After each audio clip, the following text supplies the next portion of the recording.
Hello guys, welcome to Bhavna's Online Academy. So in this new series of BOA exam tips, I'm going to share with you few important tips for the upcoming examinations which if inculcated will help you increase your marks in the exam significantly. So in today's video, the topic we are going to discuss is how to best present your paper so that it makes the best impression on the paper corrector. So let's start with our tips. So the first step would be to start every answer in a fresh page. So every question that you answer in the examination, start the answer from a fresh page. As you can now see on the screen, this examination paper where the answer has been started from the middle of the page. This is not the presentation that looks good, and also this is not the way ICAI wants our answers to be presented. So make sure with every new question, start the answer in a fresh page. So the second tip would be to mention the question number clearly. So whenever you start writing an answer, make sure that you have clearly written there which question this answer belongs to. You can either write it on the left hand side margin or in the middle of the page as it's shown in the picture here.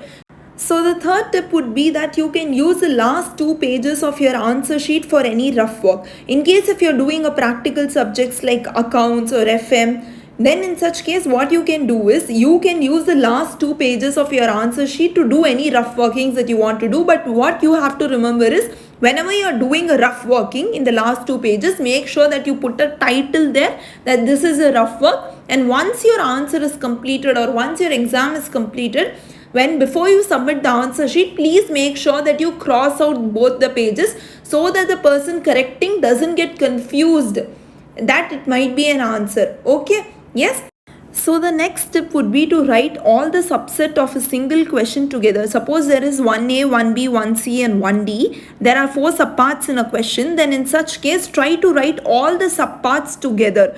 Don't write question number 2, then question number 1A, then question number 3 and then question number 1B. No, don't do so. Write all the subparts together. In case if you don't know any subparts, then leave sufficient space for it so that once you complete all the other question, you can come back to the question you have left and then you can complete that subset there itself. Okay? Yes. So then moving on to our final tip, don't write outside margins. Outside margins means you know that there is a left margin, right margin and a bottom and a top margin. Now if you see on the screen, the person has written below the last line end. Don't do that in the examination. In case if you have extra 1 or 2 lines to write also, take up a fresh page and write it there. There is no shortage of paper in your examination center, so you feel free to ask them a new paper if that paper is not sufficient. So yes guys, that were the 5 super tips to best present your paper. Hope you liked the video. In case if you did, please make sure to like, share and also subscribe to the channel, and don't forget to share it with your friends and leave a comment down below on what topic you want next. Until then, take care. Thank you so much. All the very best for your preparations.